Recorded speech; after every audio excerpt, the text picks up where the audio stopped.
let's go further. Hegel and the unconscious. Here, again, things are more complex. Hegel does think the unconscious.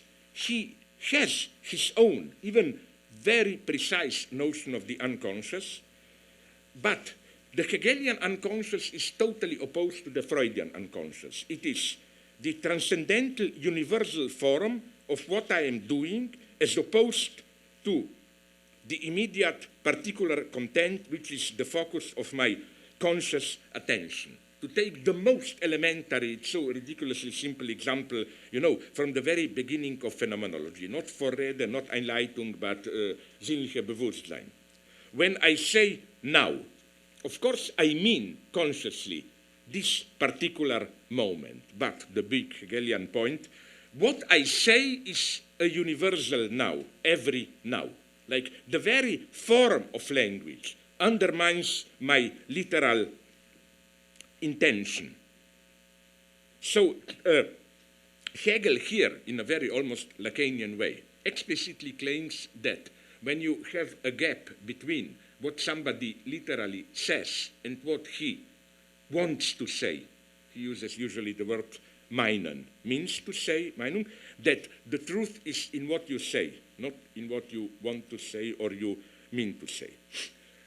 So again, the most radical, beautiful development of this Hegelian unconscious is, of course, you find it towards the end of the Einleitung, not the long one, Vorrede, to Phänomenologie des Geistes, where Hegel introduces, when he speaks about the Erfahrung, das Bewusstsein, experience of consciousness, and passage from one to another, figure of consciousness, Gestalt des Bewusstsein, he introduces the category of das Formelle, the formal aspect. He says, we have one figure and then the other. For example, I don't know, very naively, again from phenomenology, we have Stoicism, skepticism, and then we have unglückliche Bewusstsein. How is this translated? The unhappy consciousness. Now he says, for the agent of experience, him or herself, it's just that one thing disappears, another one emerges. What the agent itself, the subject, doesn't perceive is the formal aspect, the inner necessity of this passage. But again, this Hegelian unconscious is formal universal. It's more universal in the sense that you are, as it were, bewitched, trapped by the particular content. You don't see the transcendental form. The Freudian unconscious is, on the contrary, the unconscious of particular contingent associations and links. And this, one can claim, maybe, it's not sure, Hegel cannot think. To take a classic Freudian example, he reports on a dream of a feminine patient of him, where her dream was about a funeral she effectively attended the previous day. And in the dream, she appeared, I mean, the dream made her very sad and so on and so on. Freud also uses this dream to exemplify his idea that except anxiety, all affects cheat. So Freud provides a wonderful interpretation of this dream. And what I want to focus on is this total lateral contingency, accidentality of his reading. Freud totally suspends any hermeneutic immersion into the scene of the dream, like, oh, funeral, somebody's dying, what does death mean to this woman, or maybe it's ritual, funeral, who died there, and discovers a totally lateral connection that, as usual, the woman brings up as totally unimportant at the end of the session, that she was surprised to meet at this funeral her great ex-love. And the secret hope was that maybe I will meet him again. So it was basically a totally happy dream. This whole bullshit of horror, death, and so on was, I meet a guy and, okay, let's not go on. Maybe he will screw me next day or whatever. But you see, you see the point. The point is that this totally contingent link is radically non-immanent. No matter how you analyze the scene of the dream, the emotional horizon and so on, you don't get it. It's just this totally contingent partial link. Connected to this is the impossibility for Hegel to think over determination. Now, let me be very precise here. Hegel can think over determination, but only in the purely abstract sense of a universality, universal species, which comprises itself as its own subspecies, and thus encounters among its species itself in, the term he uses taken over by Marx, in its gegensätzliche Bestimmung, oppositional determination. This is basically the most elementary structure of over-determination.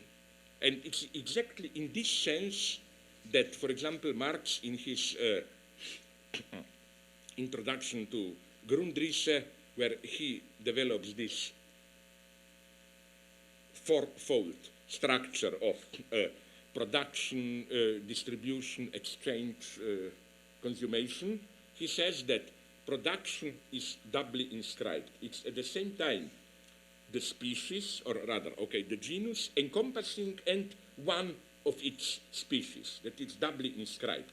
This is, in the strict Hegelian and even Freudian sense, over-determination. It's not simply that, yes, everything is complicated, over-determined. No, it means this precise paradox that, that over-determination means that one of the elements of a set over-determines the set itself. This, incidentally, if I may be a little bit brutal, is what already people like Engels, Lenin even don't get. Even Lenin at his philosophical best in so-called philosophical notebooks.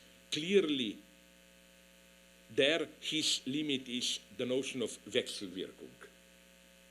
That is to say, you know, like, no, it's not just simple causality, but everything is connected with everything else. If A influences B, there is always a counter-Wirkung, counter-efficiency, blah, blah, blah.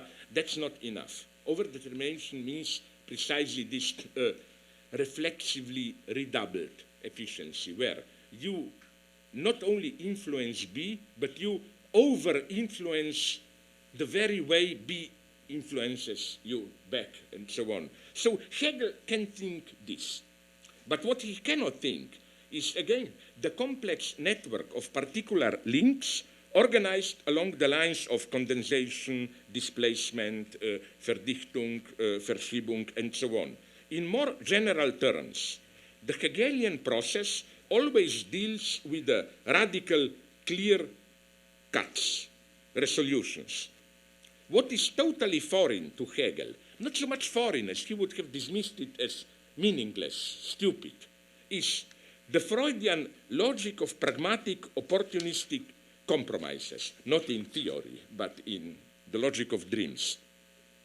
For example, you know, this is why it is so difficult and non-convincing when some authors, Jean Hippolyte among others, tried to conceptualize the Freudian dialectic of repression, Verdrängung, and Wiederkehr, return of the repressed, in the terms of negation. First, something is negated, let's say, in the sense of Verdrängung, and then it returns in the guise of a symptom as return of the repressed. Yeah, but the point that doesn't fit Hegel's notion of negation is that, you know, a strange things happen with Freud. It's nothing gets resolved to the end. You try to do something, you fail, you make a compromise, you blur even this one. It's all a kind of a patchwork of compromises. Recall the legendary case of forgetting the name Signorelli from Freud's Psychopathologie des Alltagslebens. I have to boast here that I know German a little to be more impressive. Freud couldn't recall the name Signorelli of the painter of the Orvieto frescoes, and so he produced as substitutes the names of two other painters, Botticelli and Boltraffio, and his analysis brings to light the processes of signifying associations which linked Signorelli to Botticelli and Boltraffio. The Italian village, Trafoi, was where he received the message of the suicide of one of his patients, struggling with sexual problems. Herr, the German word for master, signor, is linked to a trip in Herzegovina, where an old Muslim told Freud that after one can no longer engage in sex, there is no reason to go on living, and so on and so on. So we have a complex rhizomatic texture of associations and displacement, which displays no clear triadic structure with any final resolution. The result of the tension between, let's call it thesis, the name Signorelli, and antithesis, its forgetting, is the compromise formation of falsely remembering two other names in which the dimension on account of which Freud was unable to remember Signorelli, the link between death and sex, returns in an even more conspicuous way. This, in a way, you don't find in Hegel. With Hegel, somehow, the conclusion of a dialectical process is always, it explodes, radical resolution.